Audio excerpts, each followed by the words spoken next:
Okay, everyone, I think we're going to get started. Good afternoon. I'm so glad to see so many people joining us today. My name is Brian Boyles. I'm Executive Director here at Mass Humanities.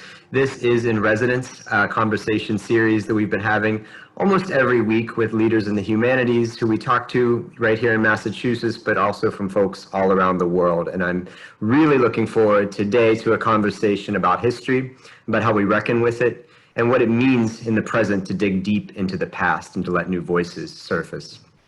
We have a few housekeeping notes. All of you are on mute. We do want to hear your questions, so please do put those into the chat, and I'll be fielding them towards the end of this conversation. Our next event is October 15th with jazz historian Joel Dinnerstein. You can follow us on Facebook, Twitter, and Instagram at Mass Humanities, and of course you can always go to masshumanities.org to find out about events like this that are going on both through our own work and the organizations we support in the Commonwealth. I'm really pleased to be joined today by Kyera Singleton. She is the Executive Director of Royall House and Slave Quarters in Medford. She's also a PhD candidate at the University of Michigan, and right now also has a fellowship at Harvard University. Kyera, so glad to have you with us today. Welcome. Thank you so much for having me, Brian. I'm really looking forward to the conversation today. I have been as well.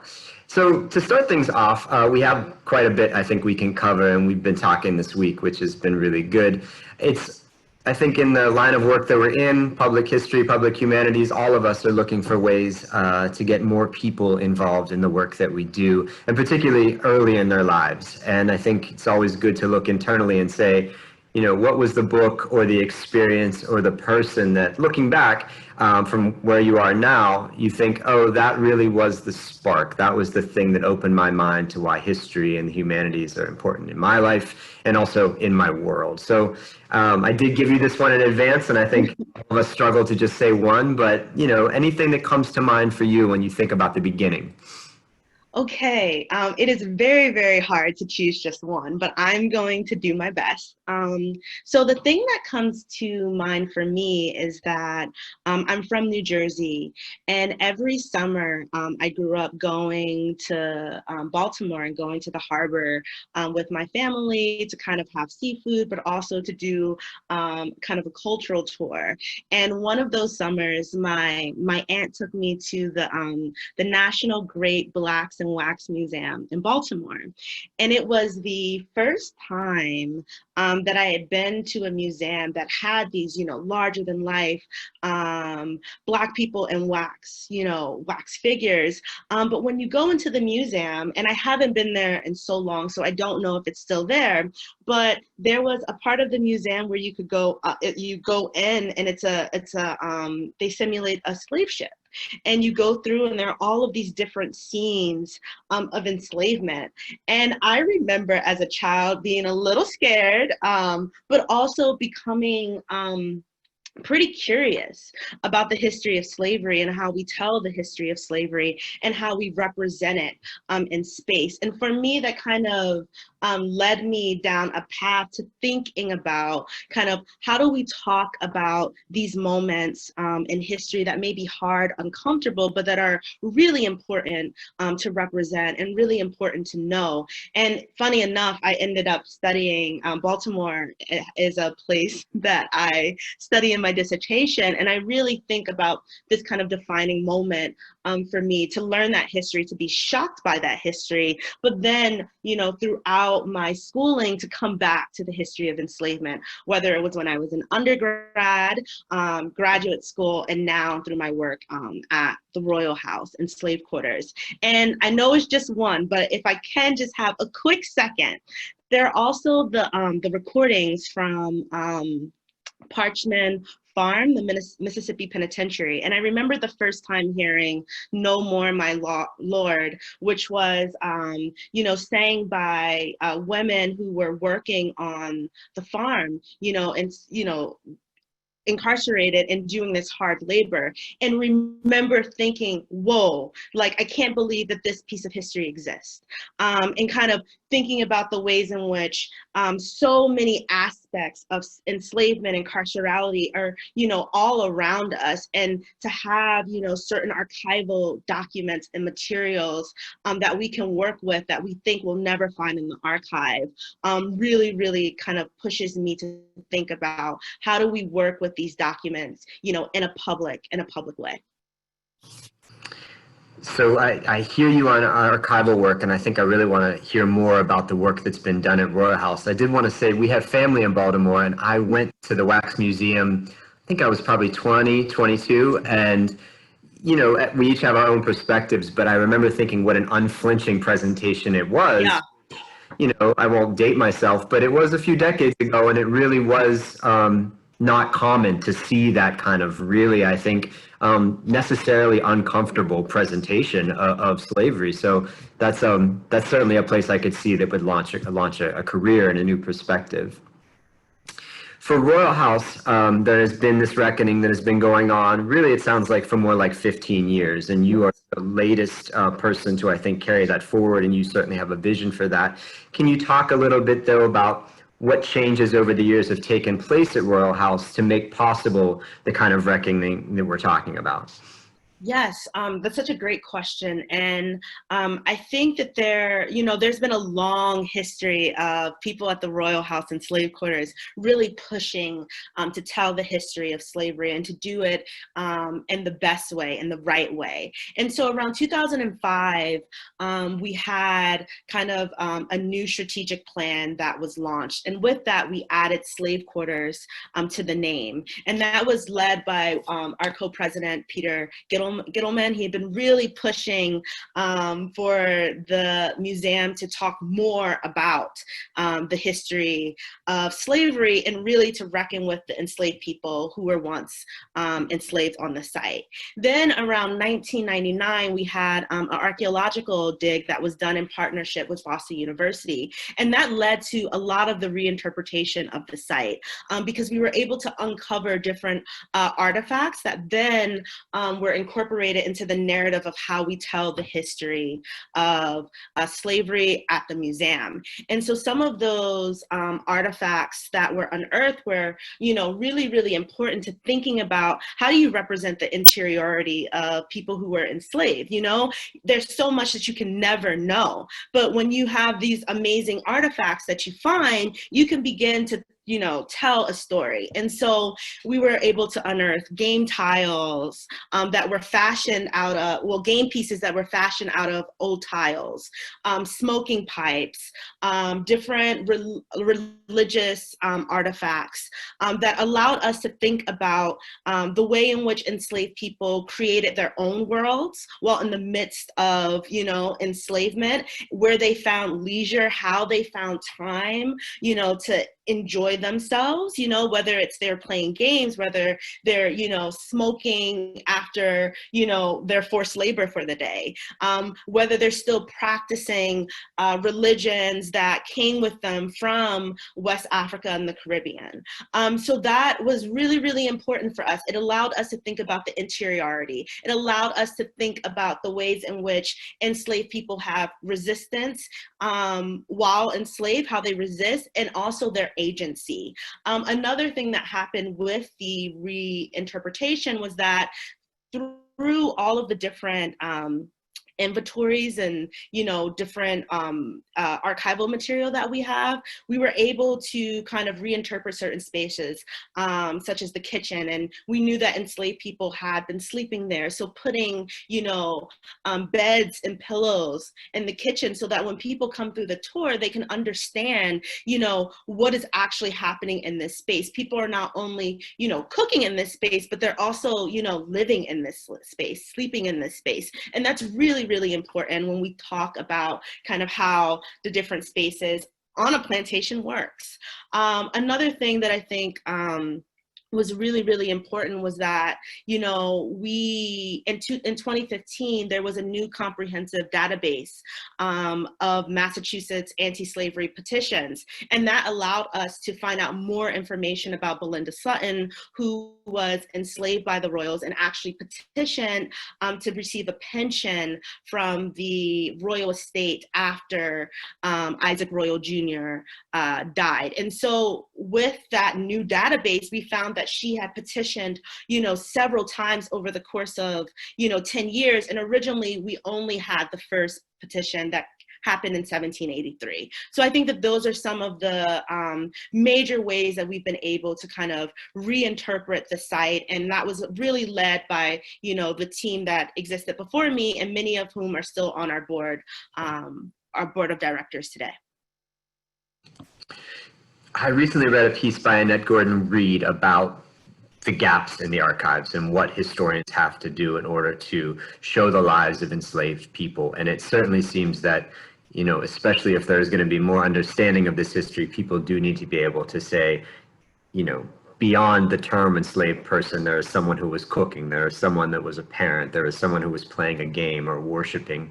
Since you've been there, can you talk a little bit about building off of that research and the things that you described? What can you tell us about the people specifically that were living in Medford and enslaved at Royall House? Who were these people? What do we know now about them? Yeah, so we actually know a quite large amount of, well, I won't say that. We know a fair amount of information, as much as you hope to know, but you also want to know more. So right now, there's a partnership underway with Tufts University in order to do more research on the lives of the people who were enslaved. But we do know that, you know, over the course of the Royals' tenure at, you know, 10 Hills Farm, that there were some 60 people who were enslaved. And we know all of their names because of, you know, wills and inventories, but we don't have, you know, all of the information that we would love to have. And so we're hoping that with that project, that's going to unearth more information for us. The person that we know the most about at the Royall House and slave quarters is Belinda Sutton. And the reason why we know the most about Belinda Sutton is because she petitioned the court to get a pension. And this story is really, really important, because I think oftentimes when you think about the lives of enslaved people, sometimes you go, well, we won't know as much information as we would like to know, and therefore, you know, we can just say that it was here and then just kind of move on. But with Belinda Sutton, we can do a few things. We can put her in a long history of Black women who kind of petitioned the courts to not only gain access to their freedom, but also to kind of really think about what is freedom in this moment? How do we define it? And how have, you know, Black women and men been kind of pushing the conversation on freedom and challenging slavery, and, you know, actually saying, like, you know, this needs to go. And so that's a really, really amazing resource that we have at the museum. We also know that, you know, enslaved people are doing all of the work on the site. And you have 500 acres. So if you think about 500 acres, you know, who's doing the, you know, farming, who's taking care of the animals, who's doing the brickwork, who's doing the iron work, you know, all skilled labor that we often don't think about. But in order for it to run, you have people who are doing that. And that work is being done by the enslaved women, men, and children on the farm. And so what we're trying to do now is kind of build that out as much as possible and figure out if we can actually learn more about the individuals who were actually enslaved on site. And hopefully that will allow us to actually have a larger picture of what life was like on the site, but also how people are interacting with the town, how they're interacting with Medford at the time, how they're interacting with Boston at the time. And I think that will then paint a larger story and also help us make ties more ties to Northern slavery. How has the treatment of Isaac Royall changed in over these years, and how do you see positioning him as a historical subject going forward? That's a great question. I think that when the museum, first began, in many ways it was a museum that, wanted to showcase the beautiful architecture, of the house. Like, look at this amazing home that still exists, And what happened, was that you lost the important part, that in order for the Royals to live such a lavish lifestyle, there were enslaved people who were making that happen. And so, that was at the very, very beginning, of how the museum kind of came into being. And I think that, since the 2000s, really with the board of directors, the co-presidents, they've really pushed to make, understanding slavery an integral part of how we understand the Royals. We can't understand their wealth without understanding how they created their wealth. And that wealth came through enslaving, Africans in the Caribbean and Antigua, and then also, at the Royall House and slave quarters. And so I think in many ways, we talk about Isaac Royall Jr. and Sr. and the family in general. And we talk about kind of the, their prominence in society, the lavish lifestyle that they led. But at every single moment, we're making sure that in order to understand them, you have to understand the people who made it possible. And so we center the stories of the enslaved people as much, if not more, than the royal family in general, because so much about them. History has been very kind to them, even though they, were slaveholders. And in many ways, when it comes to the people who were enslaved, we know less about them. And that in many ways is a function of, whose history gets protected, whose history gets archived, whose history gets told. And we're trying to say that the people who were enslaved are just as important in terms of understanding slavery at our site and also writ large in Massachusetts. Now, slavery in Massachusetts, in some senses, has two sides we can look at here.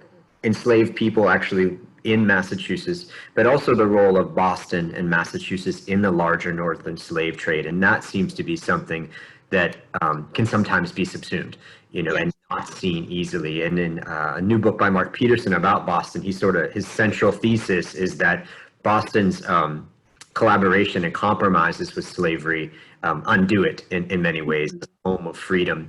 Can you talk a little bit about when you think about Royall House and that larger picture of Northern slavery as an economic engine that, while not always visible, is very much hardwired into the economy of the nation, but specifically of Boston? What do we need to know about that, and what are you hoping to show there, I think, for people who come to the location? Yeah, that's a really, really great question. I think that, when people come to the location, they learn about the sugar plantation in Antigua. And in many ways, I think that that is so important, right? It has to happen because that's how the royal family kind of generate their massive wealth, right? And what's important about that is I think that in general, when you think about Massachusetts, when you think about New England, you think about the history of abolitionism, right? Everyone wants to talk about the great abolitionists, and that's a really important story. But the other story is that if you go to 1660s, 1670s, if you look at the Boston's harbor, and this is coming from Wendy Warren's book New England Bound: Slavery and Colonization in Early America, she estimates that over half of the ships that are going directly to or from the West Indies are going through Boston's harbor, And so when you think about slavery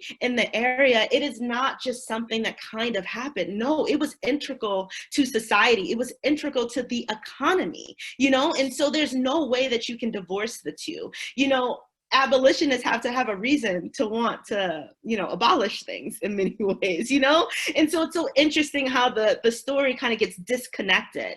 But also, I think it's also really, really important to think about the fact that, I think numbers kind of, get in the way of how we understand the importance of slavery sometimes.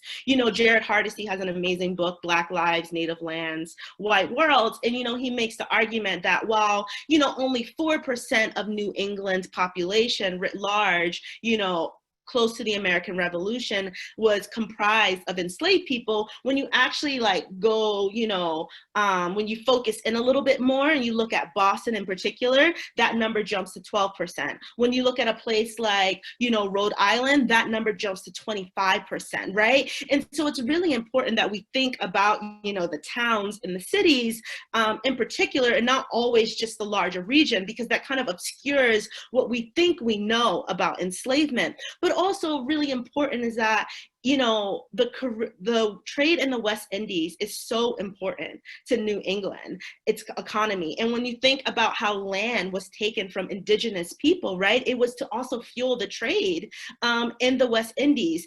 And then to, think about how do you get, the labor to actually, work on the sugar plantation. So it's all really connected. And I think that it's really important that people know that history.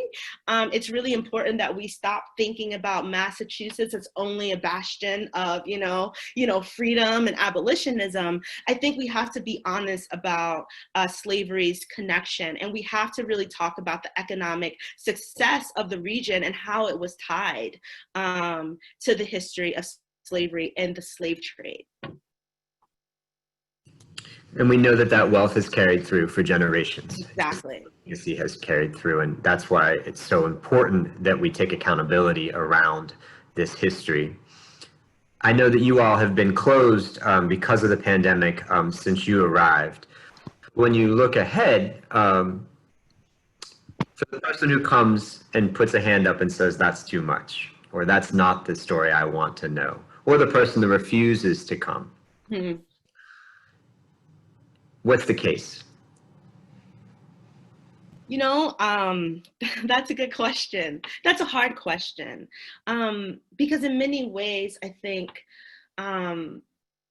my goal in particular is to say that this history is important, that everyone should know it. But this is American history. It's Black history, but it's also American history as well, and that in order to understand how we are here today, we have to talk about things that make us uncomfortable. We have to talk about the enslavement of, Black people in this country. We have to talk about the taking of indigenous land to build wealth. We have to talk about all of these things. So when you come to the museum, it's important for me to tell people that, yeah, this history might make you uncomfortable, but this is a starting point. It is not the end point. Things that make you uncomfortable actually can lead to a very productive conversation because we can talk about what you have learned and begin the process of unlearning it. And I think we all have gone through our own, processes of learning and unlearning, and that makes us better for it, And for me, particular as, as a historian, there are many things that I read in the archive and I'm like, wow, how do I talk about it, But just because it's hard doesn't mean that I shouldn't do it. And so I think one of the things that we try to do at the Royall House and slave quarters is to invite everyone in and to let them, go on their journey and know that we are being as sensitive and as historically accurate as we can be, while also telling the truth, and sometimes that truth is going to be uncomfortable. And if you feel like it's too much, I'm going to ask the question, well, why? Why is it too much? And if you feel like you don't want to engage with the history and you only want to look at, the architecture and look at how beautiful the homes are, the site is, the slave quarters and also the mansion, I'm going to say, well, these are slave quarters. And you can't talk about the beauty of, a site without talking about the blood that was shed in order to, sustain it. And I think that it is just a hard truth. And if we're going to be honest about slavery and what slavery was like, then I hope that people are willing think about it, to really engage with that history, and for us to make sure that we do it in a way that is accessible and visible, as well as approachable. We want people to come in and we want people to learn. And by doing so, we get to change the conversation. I think that's really well said, and it seems like today the most radical thing we can do is allow complications to be there and to actually work through them and bring that sensitivity you're talking about. We live in a time when history is as contentious as certainly any time I can remember, and it's in some ways it has been put in the position of answering many, many different questions, and many people are inspired to do different things and take different impressions away from the work, particularly around the work that's happening in slavery, which has really, I think, had this cutting edge to it in the last 10 to 15 years. How have the things that this country has experienced in the last 6 months shaped your view on what you want to do? Because you arrived, I guess in April. I know personally, from taking a new job, there are things you think you want to do, and then there are faucets that need turned off and things like that. But I think, a whole country's burdens in some ways could be addressed through the work you're doing. How has it affected the way you think about what you want to do? Yeah, so I think one of the, what's really important to me about the work that happens at the site is that whatever direction that we're going in is that we, we make sure that people understand that it is a site of memory, It's really important that we remember this history and the people who were enslaved and labored on this site.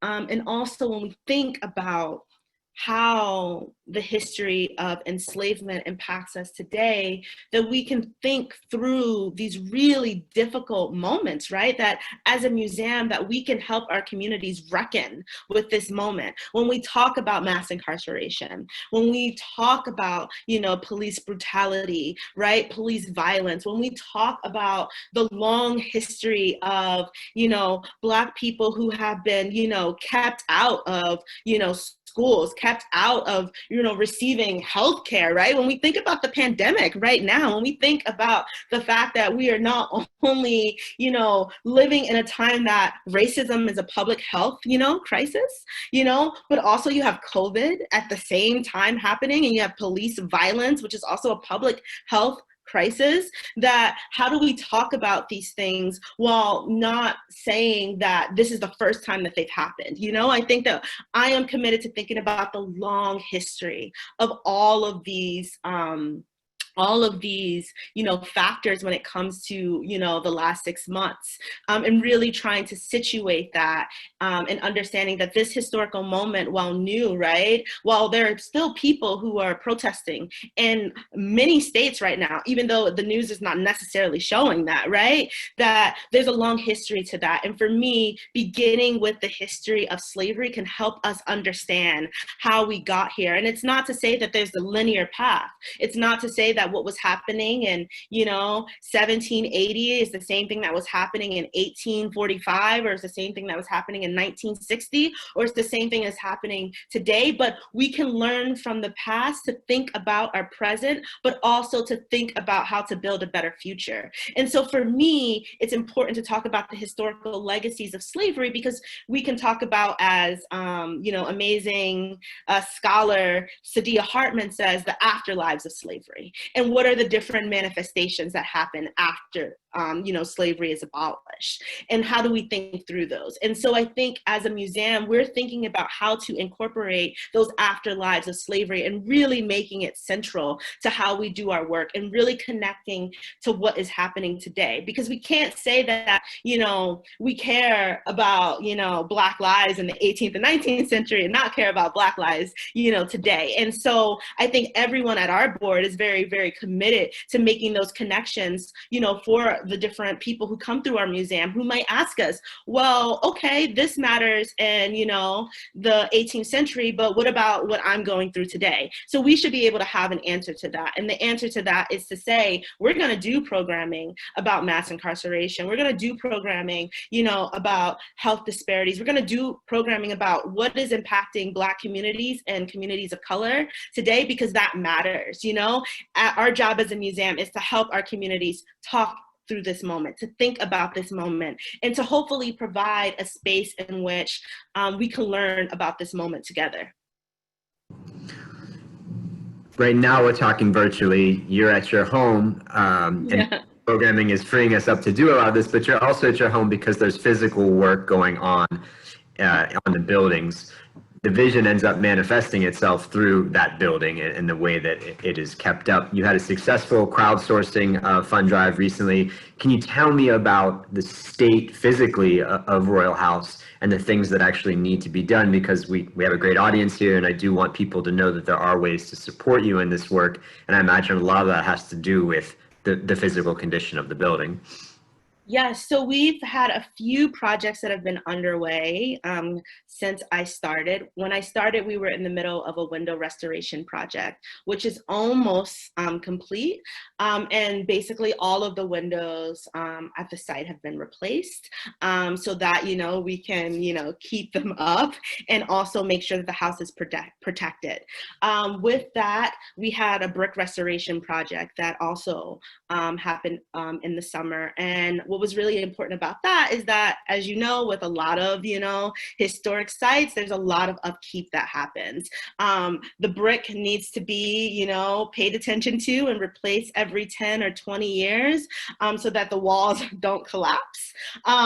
We also had an emergency sill project, which is what was the basis of the GoFundMe campaign. So during the restoration work, we were getting some clapboards to replace on the slave quarters. Our preservation carpenter realized that the sill at the house had severe water damage and was basically, you know, rotting away. And if anyone knows anything about the sill basically holds the weight of, it supports the weight of the structure, right? And so if the sill goes, that means that the structure will go, and we cannot have that. We could not have that happen. So we had to launch a GoFundMe campaign in order to fund the replacement of the sill. And that project actually just wrapped up. And so that's really, really, really, it's been really, really helpful for us because we were very worried about what happens to the slave quarters if we cannot replace the sill. And so, you know, with that said, as always, you always find out, you know, new things that need to, you know, happen once you already start doing work. And so with the windows being replaced, we learned that the moisture that got into the house was kind of causing excess moisture in the ceiling. So right now we have to replace the you know, some of the ceilings and the mansion. So there's always something that's happening, and we have a very supportive community who really helps us get the work done, but we always need, you know, we always need more help. And as we're transitioning to kind of virtual programming, we're a very small museum, and we really rely on donations and, you know, our volunteers. And so we're really kind of jumping into this virtual programming space and figuring it out. So, you know, if there are people who would love to help us with that, we will also welcome the help. It's great to talk to a scholar who also knows about construction management now, because I think that's such a big part of the job. I've been learning, you know. I started and I was like, oh, so a sill, I should find out what a sill is, and, you know, how do we talk about bricks? And so it's been a lot of learning on the job, which has been really, really great for me to think about the aspect of how do you upkeep, you know, a historic site. So, what's the relationship like with the city of Medford and the community of Medford? Yeah, so Medford is really, really great. The community in Medford really, really supports us.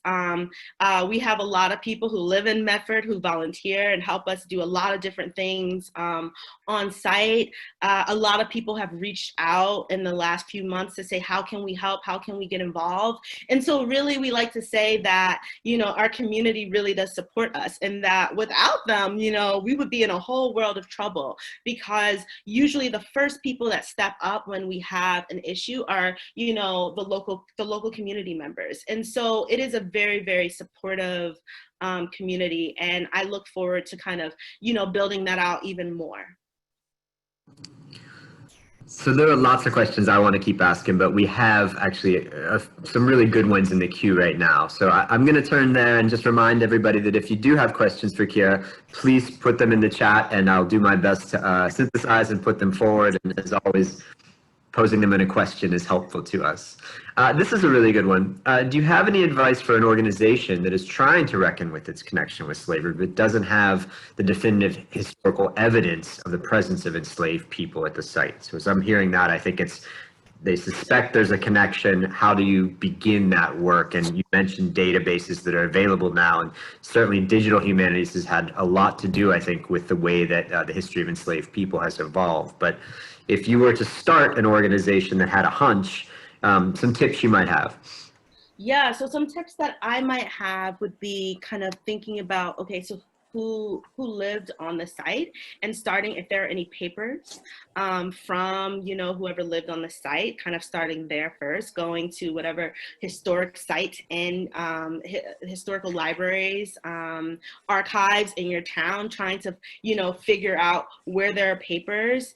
Are there any mentions of enslaved people? Going to census records, going to different probate records, right? So those are some of the places that I would start, because those are always going to be the place where you will start to find, whether or not there's some enslaved people there. Local newspapers. There is always a wealth of information in local newspapers. I can't tell you how many times, you'll get, in different kind of society gossip columns, the happenings of a town and what's happening. But also newspapers are interesting because that's where a lot of surveillance happens. So if you suspect that there's some slavery, that there was enslavement on your site, I would say there, probate records, newspaper articles, going through, because usually people are going to be talking, and you might be able to kind of then go backwards and see, what's happening. Is there anyone who's directly involved, or are they like tangentially involved? So. And this is kind of a related question. Are there sites in Massachusetts that either you look to as good examples of, re-examining the history of enslaved people, or places where, more work needs to be done that maybe the public isn't as aware that that history exists?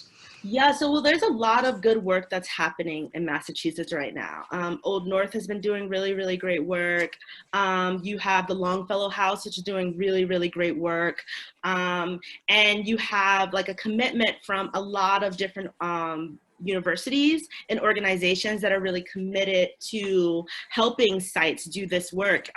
So for us, we have really great partners in Tufts and Harvard, and I know that they're all really committed to talking more about slavery. So I think that there's a lot of good work that's happening, and I would kind of point you definitely to go check out Old North and Longfellow House. Really, Longfellow House has some really, really amazing projects that are happening right now. So I'll tell you here, there are a couple questions in here just to get reading lists. So I think we'll follow up with an email to everybody on this call, just with both locations and readings that they could do. Yeah. I think this is an interesting question I have too, is, knowing that there is this activity going on out there. From your perspective, what needs to be done to bring perhaps more Black people into the field and into the audience to make sure that in all this good work, it actually is also being inclusive in the audience development side? Yeah, that's a really, really great question. And I can just give a few examples for what we're doing, and a few examples of what I've seen other people doing. Because I think that, in order to do this work, in order to make this history, visible, we have to ask ourselves a question. why are we doing so, you know? And I think for me, it is completely problematic to think about doing this work and not having, you know, people who look like me come through the, you know, museum space that I work, you know, at, or go through, you know, the universities that I have, walk through and that have, relationships to enslavement. And so I think that, you know, a part of that work is making, you know, the histories accessible and visible. So reaching out to communities. When, you know, at the Royall House and Slave Quarters, we have a school program.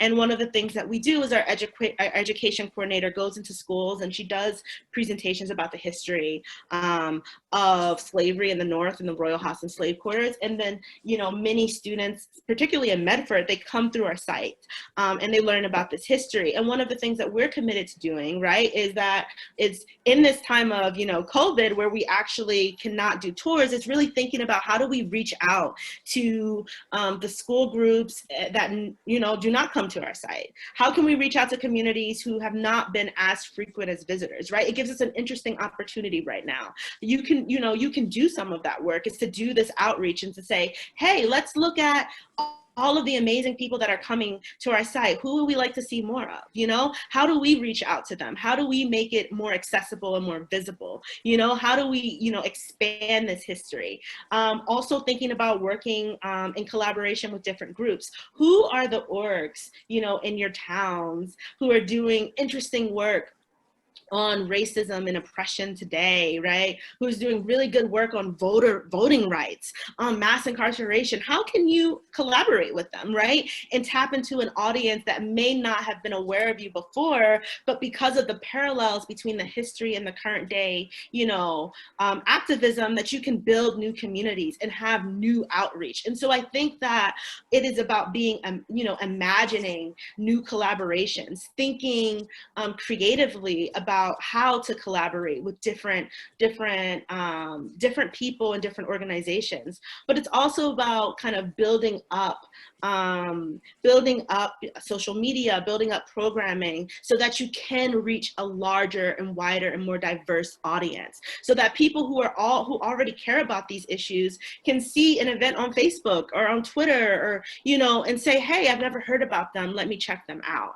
And so I think that a part of it is just about making the history as accessible and as visible as possible, building new collaborations. And one thing that I'm really, really passionate about is thinking about how do we make the work that's already being done, and in many ways by a lot of amazing scholars of color, right? How do we make that work more accessible? Getting them to talk to, you know, public history sites, getting them to talk about their process and how, in many ways, they've been influenced by public history sites as well. And so I think that making those conversations more clear and apparent really does help, but also really making these spaces, museum spaces, you know, welcoming to Black people, people of color, you know, hiring more people, you know, if possible. I understand that budget constraints are really tough for everyone right now, but I think thinking about the future, we have to think about how to do that work, because that work is also important. Who tells this history?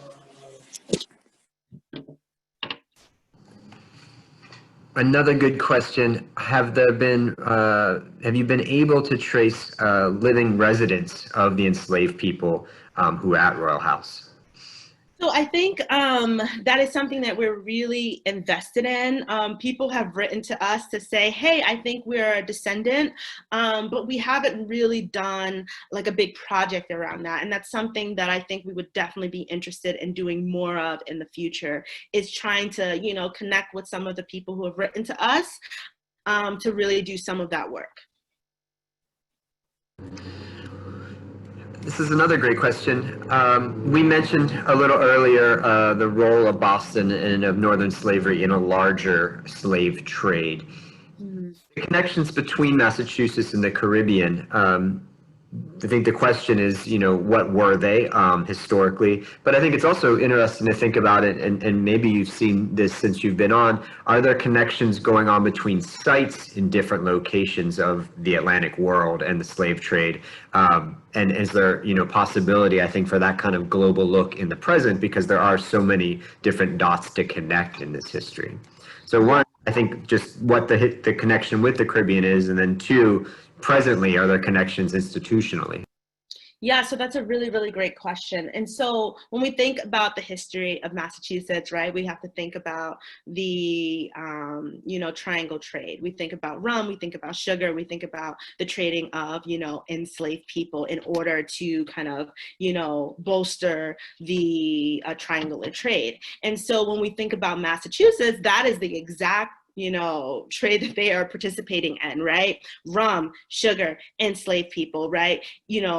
Thinking about plantations in the Caribbean, right? Who's there? How are they there? And then who gets to come over to the United States, right? And so I think when we think about the connections, we have to be very, very, clear that, enslaved people are being kidnapped, right, from different countries in Africa, being taken to the Caribbean, and then ultimately coming over to the United States of America, right? They start off in many ways working on sugar plantations in different countries in the Caribbean, and then they end, some people, the people who, enter the triangular trade get sent to places like, Massachusetts. They get sent further south as well. So all of that is connected. When we think about the history of slavery, it is all connected. People are coming, from Africa, from the Caribbean, and ending up in the United States. In terms of institutions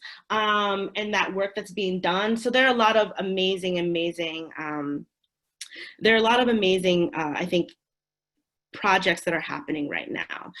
When we think about, I guess, a museum that I think is doing a really, really good job is the Whitney Plantation in Louisiana, and really thinking about Louisiana as a Southern space, but also a Caribbean space as well. And so I think that museum is doing a lot of good work in trying to interpret the connections and really making those connections between Louisiana and between and the Caribbean. I obviously think that the Royall House and Slave Quarters is doing really, really good work as well in trying to draw those connections between Antigua and Massachusetts, and thinking about the royal family as profiting from the slave trade, and also dealing in rum as well, thinking about enslaved people, rum. Medford has a rum distillery, I think there's a lot there and a lot more to unpack. And, I think that a lot of historical societies have been doing that work, and we look forward to kind of working with them a bit more. And then I also want to really give a shout out to the initiative happening at Harvard about the legacy of slavery. They're working with a lot of local sites, including us, to do more of this work and to build more connections and to talk about these connections today. Does Royall House, so I think we are interested in these connections with other historic sites, and you talked sort of about that. When you look at other abolitionist sites around the state, are there ways that you feel like, I actually asked this from a mass humanities perspective, and it comes from one of my colleagues, that whether it's funders or the community at large can try and elevate those sites so that we're able to make the connections that you're talking about within Massachusetts. So there's much more of a presence of this history alongside, I think, what the great work that's been done to commemorate abolitionists as well.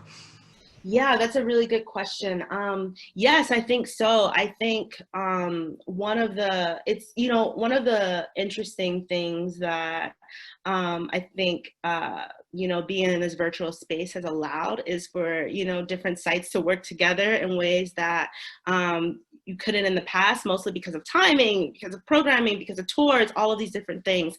And I would really love to see kind of more connections happening amongst these sites. And I think community members and different organizations and foundations could definitely help that with, thinking about kind of how do we get funded to tell these stories, right? When we think about Medford in general, you have the Royall House and Slave Quarters, but you also have the Brooks estate right there. And, being able to do some collaborations would would be really, really great, you know. But I think a lot of us, a lot of small museums, you know, we're just, you know, we're hustling, we're trying to, you know, we're trying to stay afloat. And so I think that, you know, that is the next step. And I think a lot of community members in the last few months have also been very eager to learn more and wanting to get involved and do genealogical research, kind of hop in archives. And so I think being able to access, you know, community members as well as bigger partners will kind of allow for more interpretations about slavery happening on these sites, but also to kind of push back about abolitionism a little bit more too. Oftentimes we tell the story of abolitionism and it's through kind of a white understanding of abolitionism. And I think that there are amazing work that's being done with the African American Freedom Trail run out of Tufts that's doing a lot of good work to talk about all of these Black abolitionists as well that existed, you know, and thinking about all of these historical sites and markers that also exist. And I think that there's a lot of rich potential there. So I'm going to reserve for the last question, and I think this is as a colleague, but I think also as someone who's inspired by what you've talked about here today. We've talked about how you started, we've talked quite a bit about the past and the present of the site, but I think it's important people to know that, like you said, you're out there hustling, you're trying to get things done. What's tomorrow look like for you? What's your work day look like? Tomorrow's Friday, tomorrow's Thursday. What are days? You know, what are days, right? That's why I keep these on a single day, so I know where I'm at. But what's Thursday look like for you at Royall House and the many things you have going on? Because I want people to understand that it's work, you know, yes. And know that there are a lot of different things that have to be done throughout the day. So Thursday looks like I'll get on email and I will try my best to respond to the lots and lots of requests to come speak at different places, which is, you know, it's a great problem to have because like we want everyone to know about this history. And so just, you know, going through those, trying to think about what makes sense, trying to think about building new partnerships and collaborations, but also then checking in. We're trying to work on a virtual tour. So checking in on that, really trying to sit down and think about what is the most effective way to tell this history in about 45 minutes and really sitting down, going through our tour and trying to create, you know, a really tight outline so that, you know, when people watch it, they get inspired. So doing that, checking in to see what work is actually happening. We have, you know, a site manager right now who's helping overlook some of those projects. And so occasionally Tom will send an email just, you know, updating us about what's happening. So that's always great to hear. And then, you know, looking in and checking in about memberships, processing any donations that have come in, logging them, you know, which is not something I think people think of when they think about the work that happens at a museum. But in order to do the work that we do, it has to run, you know, so we have to make sure that, you know, we're still engaging our members, still reaching out, you know, making sure that everyone is up to date on their memberships and then logging them. Then in the evening, I will be on a panel with the Harvard initiative about the history and legacy of slavery, talking about Northern slavery with a bunch of really, really awesome people. So the day is pretty full, and it's a bit of business and also a bit of outreach. Well, I want to thank you, Kyera, for doing what you're doing and for being with us here today and juggling all those things day to day, because I think it's crucial if we're going to build a better and more equitable Commonwealth, this work happens. I want to ask everybody on here first to applaud from their home for what has been a really, really meaningful conversation, but also to visit royallhouse.org and find ways that you can help support this work as well. We will be posting video of today's conversation on our YouTube page. It's YouTube Mass Humanities. And we'll also be following up, as I said, with, I think, where we've already done and creating a working list of both places and readings that you could do. But Kyera, thanks so much for being with us today. I really, really appreciate it. Thank you so much, Brian, for having me. And I just want to say that this has been a really great experience and opportunity. And I also want to, say thank you to all of, the people at the Royall House and slave quarters that helped, do this work. It's not just me, there are volunteers, there are board members, there are tour guides, and I wouldn't be able to do this work without all of them. So thank you. Thanks. We will be back on October 15th. That's actually next Thursday. So I may show up on Wednesday and decide to come on Thursday, but that's October 15th with Joel Dinerstein, who's just released a quick immersion in jazz. October 25th is the Governor's Awards in the Humanities. We'll be honoring Lee Pelton, Jesse Little-Doe-Baird, Al Griggs, and Frederica Stevenson. You can go to masshumanities.org and learn more about that, and continue to make the humanities central and important throughout Massachusetts. Thanks so much, everyone. Have a great afternoon.